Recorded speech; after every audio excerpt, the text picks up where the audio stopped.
All right. I'd like to greet you all, my brothers and sisters there in Eldor, Baltimore. A happy anniversary. I know that it is God that established your ministry there, and we rejoice with you. That's why our prayer is that God will continue to strengthen you, to anoint you, so that you'll be able to do God's will as you love God and lead people to Him. At kasama ko ngayon ang mga kapatiran natin mula po dito sa Middle East, sa Eldor, Abu Dhabi. And together with me, we'd like to greet you all a happy first anniversary, Eldor Baltimore! Yay!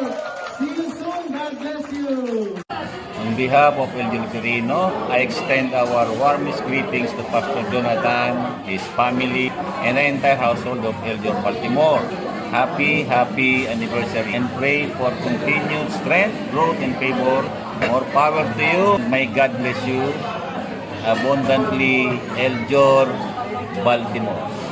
Grace and peace be with you, Eldor Baltimore. Happy first anniversary as a church. And as you celebrate your first anniversary, may you be reminded of God's faithfulness, that He who began a good work in you is faithful to complete it. Your journey as a church is a living testimony of His grace, and I believe that this is just the beginning. May the Lord continue to strengthen you, to enlarge your territory, and anoint your ministry to impact many lives for His kingdom. So, keep shining His light, stand firm in the faith, and press toward with joy. The best is yet to come in Christ Jesus. God bless you, Eldor Baltimore. Happy first anniversary, Eldor Baltimore. As you celebrate His goodness and faithfulness, please be encouraged of His word in Philippians 1:6, which says, being confident of this, that He who began a good work in you will carry it on to completion until the day of Christ. Hebrews chapter 6 verse 10, which says, for God is not unjust, He will not forget your work and the love you have shown Him as you have helped His people and continue to help them. My dearest brothers and sisters in Christ, keep up the good work, because you know that your labor in the Lord is not in vain, and continue to put your trust in God, because He is able to do exceedingly abundantly above all you ask or think, according to His power that works within you. God bless you all and more fruitful years to come. Mabuhay from Eldor, Mindanao Cluster.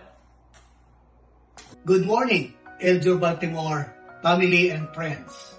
I am Pastor Joey de la Cruz, the lead pastor of Eldor Springfield, Virginia. On behalf of our church and family, happy and blessed first year anniversary. I had planned to join you, but church duties called and I had to stay. And I may not have been there physically, but I am with you in spirit. To build unity is one of the Holy Spirit's important roles. He leads, but we have to be willing to be led and do our part to keep the peace. We do that by focusing on God, not ourselves. And as followers of Christ, we need to keep the unity we already have in Christ Jesus. This unity is the precious gift that strengthens our bond as believers and reflects the love of Christ to the world. To Brother Jonathan and family, thank you for answering the call. May God continue to bless your family beyond measure. And to Eldor Baltimore family, may God continue to bless your ministry and use you mightily as a light to the community and others. Praying for more years of fellowshipping and God's unfailing grace. Happy anniversary! Thank you and God bless. Happy first year anniversary, Eldor Baltimore.